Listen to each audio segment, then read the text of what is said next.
Exactly 9 p.m. East African time. A very good evening to you wherever you're watching us from, and welcome to Hope TV Newswatch on this 28th day of November 2024. My name is Kennedy Kimani, and signing for us tonight is Boniface Murithi.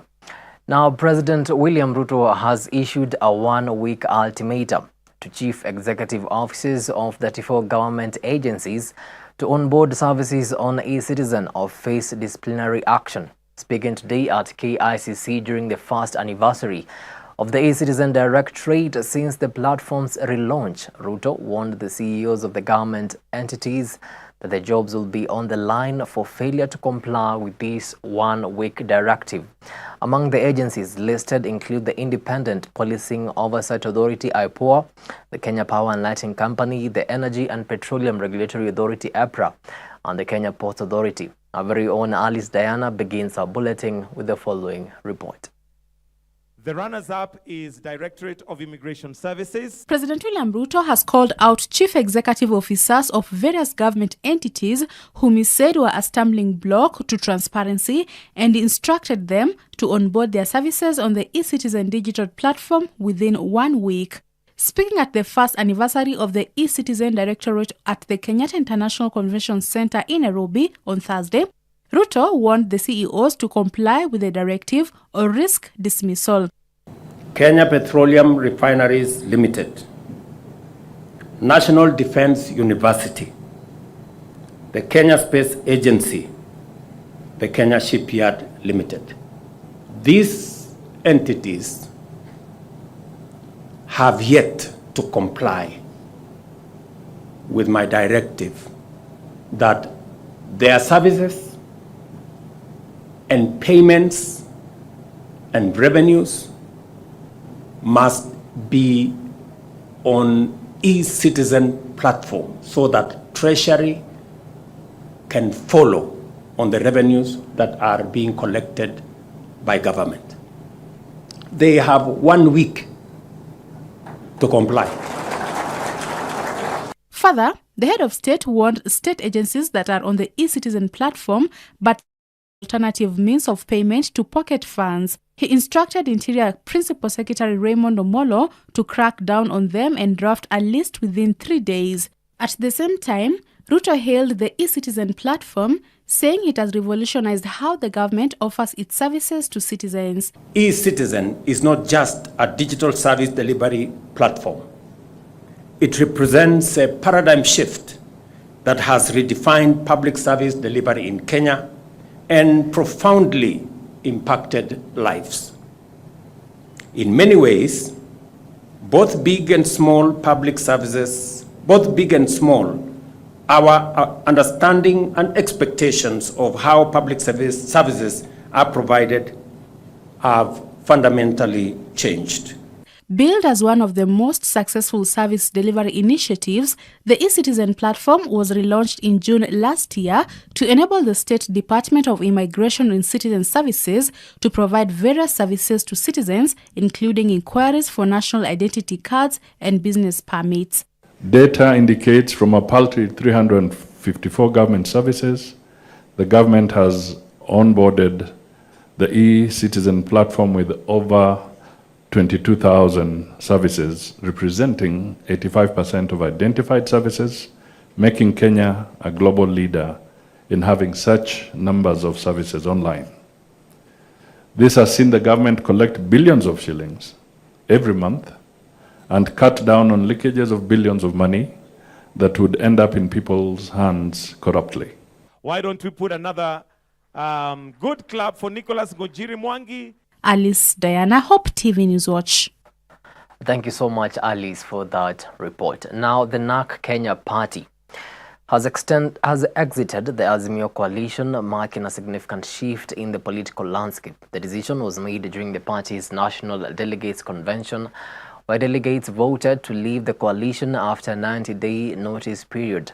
This move came as a response to the disagreements within the Azimio coalition, particularly after the ODM party joined the broad-based government, causing a split in vision among affiliate parties. As the party moves forward, Martha Karua has announced plans to rebrand NARC Kenya ahead of the 2027 elections. Speaking at a press briefing today, Karua revealed that the party is looking to amend its constitution to introduce term limits for top leadership, an adjustment that will prevent her from running for party leader in the future. This rebranding effort also includes a potential change in the party's name and color, signaling a fresh start as NARC Kenya positions itself for the upcoming election cycle. We entered into an Azimio to liberate Kenyans from the ills bedeviling the country. When Azimio's purpose changed, through its leadership, who are also the majority in the coalition, NARC Kenya sat deliberated and exited. The 90 days are over. We are going to remind the registrar of political parties.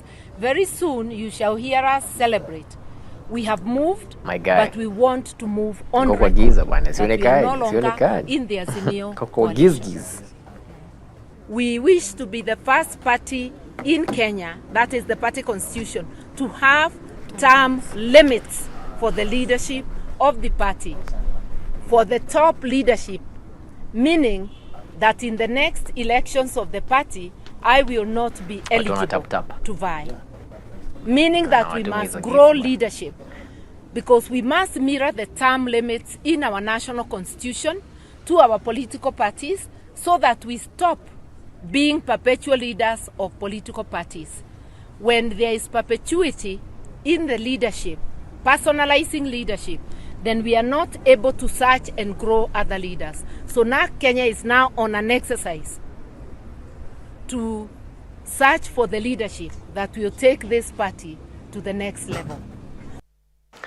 Now, chaos erupted today at a funeral in Limuru, attended by former Deputy President Rigathi Gachagua. The incident began when former MP Peter Mwadhi, who was speaking at the event, paused to switch his microphone due to technical issues. Moments later, a group of goons stormed the scene, tearing down the tent where Gachagua was seated. The sudden attack caused panic, with attendees running for safety. Reports indicate that several people were injured during the commotion. Gashagua's vehicle was also damaged as he fled the scene.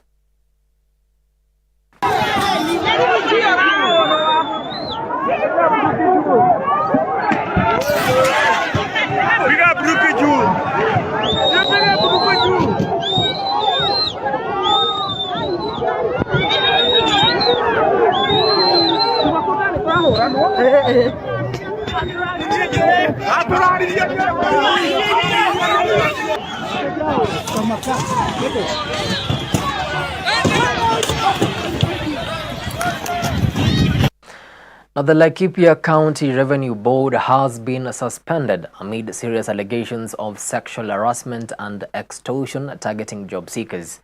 Laikipia Governor Joshua Irungu has issued the suspension, stating that the claims against certain board members were troubling and warranted a comprehensive investigation.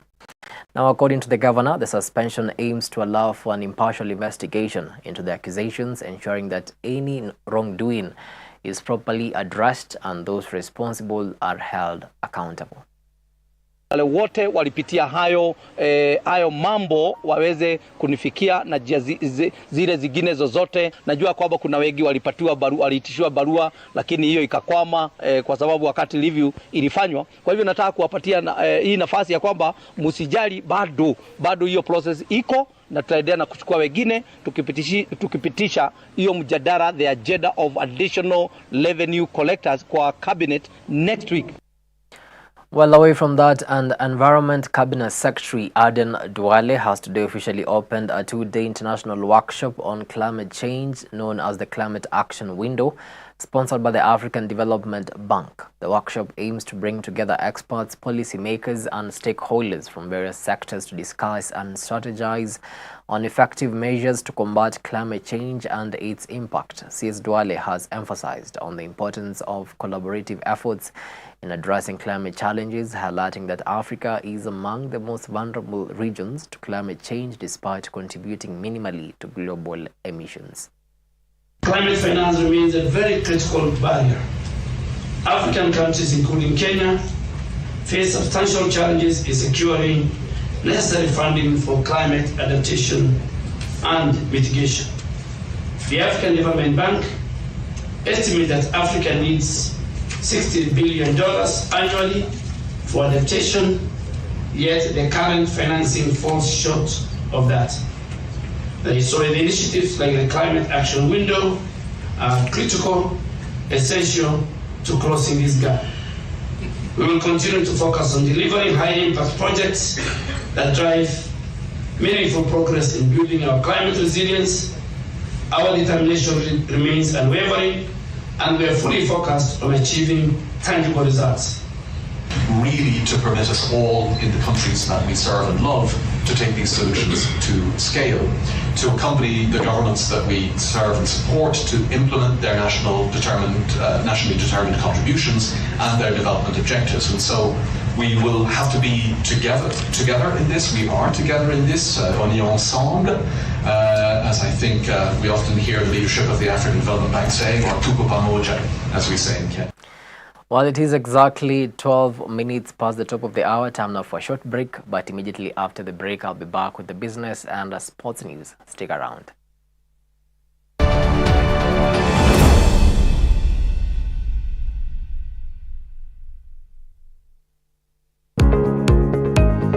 Santiago had told me, this is how we caught you.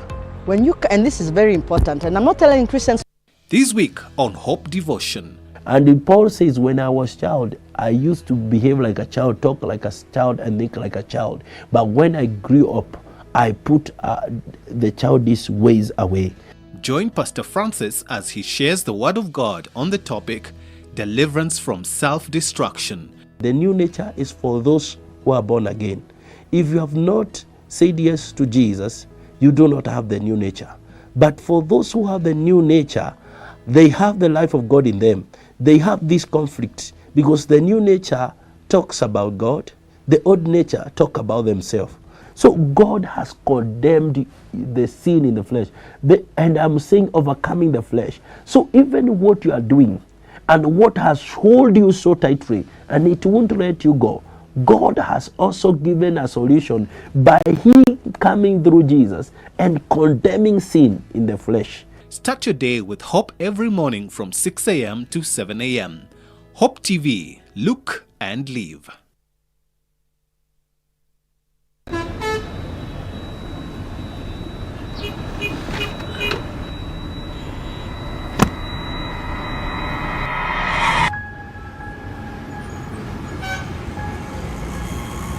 Rafiki soul is the promise of a hand that reaches and goes beyond what angaza tumaini kote.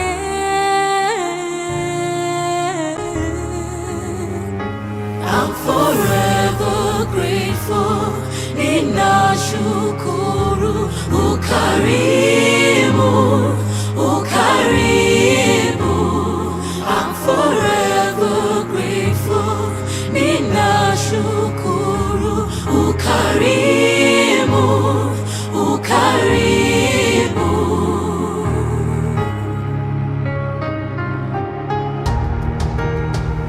Rafiki soul is a promise of a hand that reaches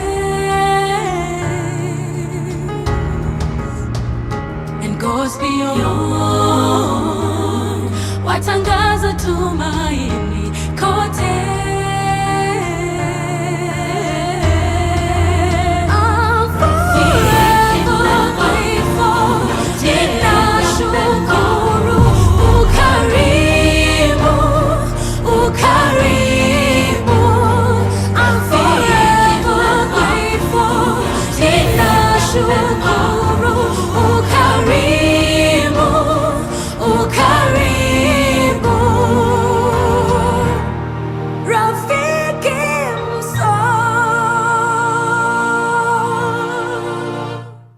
Friends of Hope, keeping hope alive.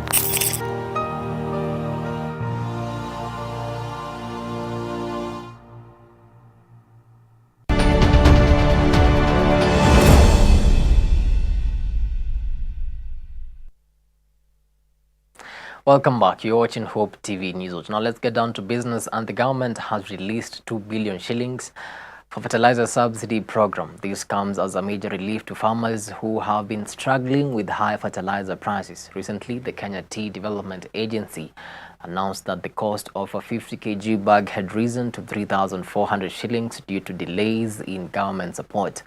With this new funding, farmers can now purchase fertilizer at the government recommended price of 2,500 shillings per bag.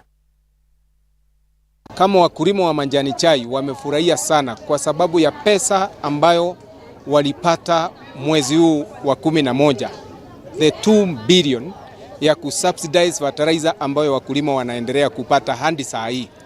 Na ile fertilizer wanapata ni ile ambayo tuliprocure at the beginning of this year, ambayo sasa wakulima wanapata, na tunatarajia wamaliziwe kupatiwa by end of this week, either by Saturday or by Monday.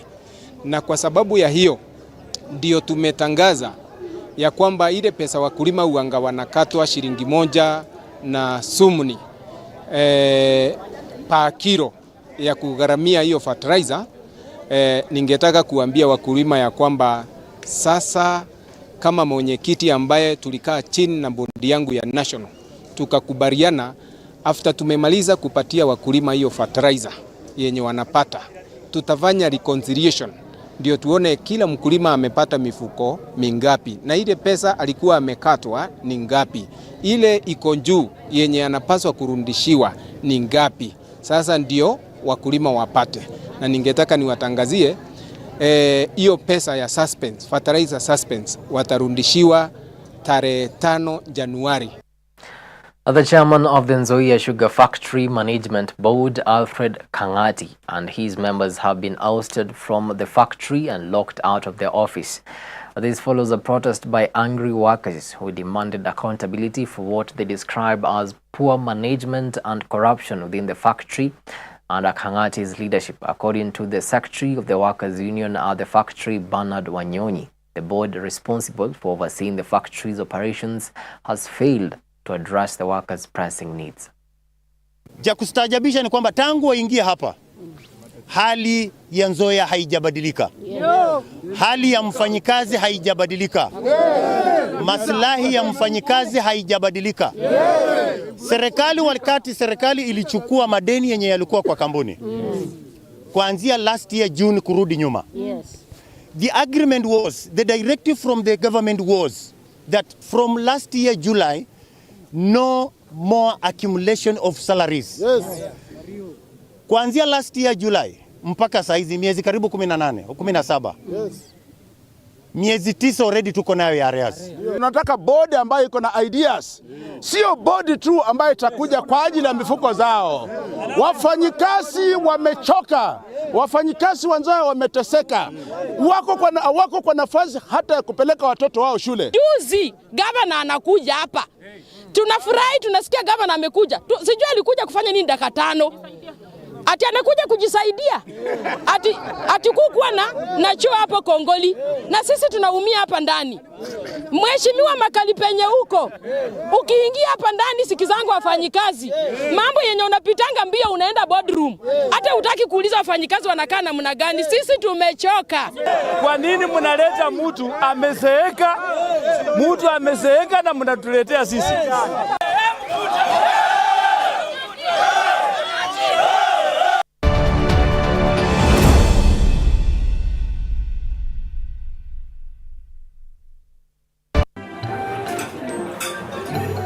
I've actually been trying to find a balance.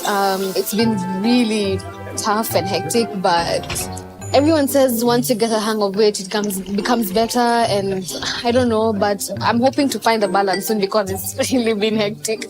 But you've been in the job industry for a long time, so I think you would know better. Sindio? Huh? What time is it? I need to catch up on Leadership Forum. Did they have a radio here? Never mind. I brought my own. No way. You can't be serious. Wait, why do you have a radio and you can just catch up with the shows on Hope FM podcast? Really? Even Meet of the World?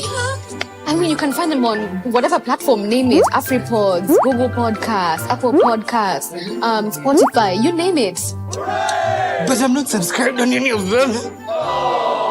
So no worries. You can just check out the latest episodes on hopemediakenya.org. You can now listen to select Hope FM programs on your favorite podcast streaming platform or directly on our website www.hopemediakenya.org. Listen and live.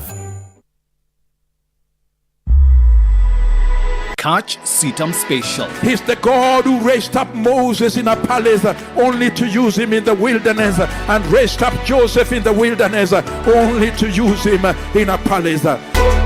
Young person, God is at work within your heart. What does it say? He is at work. It's Him who is at work in you. If you are going to be successful in the service of God, it calls for sacrifice. We get to appraise what God is doing, and by His invitation, partner with Him. Come on, keep moving. He's inspiring you to challenge that which seems impossible. What He would require of us is to declare, send me Lord, regardless of our background. Only on Hope TV.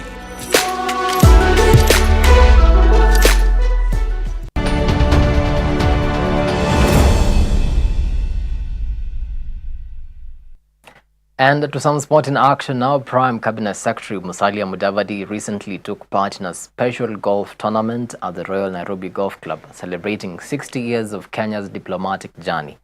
Now, the event, which featured 18 holes and a 12-kilometer walk, was more than just a game, as it symbolized unity, resilience, and reflection on Kenya's global progress. Mudavadi noted that golf, while being a sport, is also a unifier that brings people together with a shared purpose.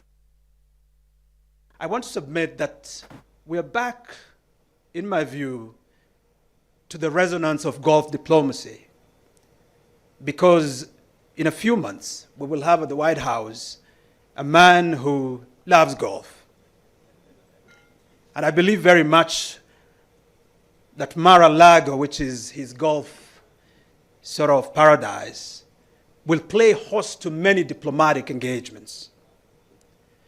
And so it's not inappropriate for us as a foreign service to choose this as the first event within what will be a week-long series of events to celebrate our 60th anniversary. Your Excellency, there is so much that golf can do for our country. And through you, because you're an avid golfer, I'm sure that this sport can be promoted and become another source for pulling into the country quite some critical investments. We have extended a warm hand of friendship to the global family of nations, as witnessed by the expansion of our diplomatic footprint from 12 missions at independence to 71 missions around the world today.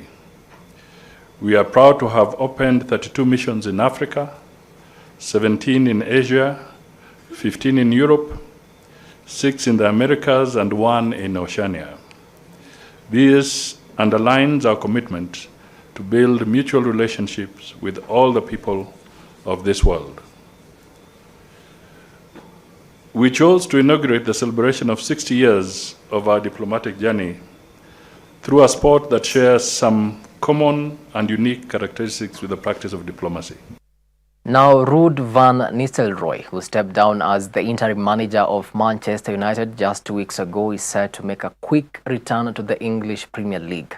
The former United striker is reportedly poised to take over as the manager of Leicester City.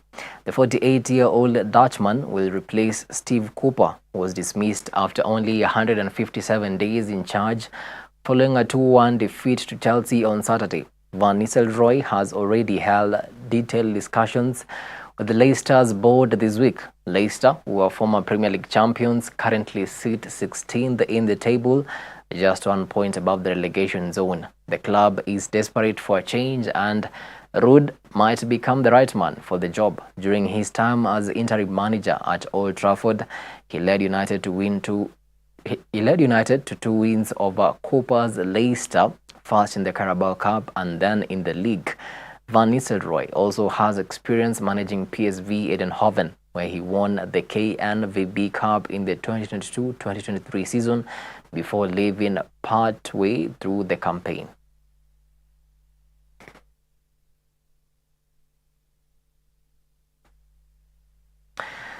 Well, with that, we come to the end of our news tonight. Many thanks to you for making time to watch Hope TV Newswatch. We really do appreciate the value of your time. On behalf of the amazing team that made this bulletin a success, have yourselves a blessed night. My name is Kimani, and signing for us tonight has been Boniface Muridi.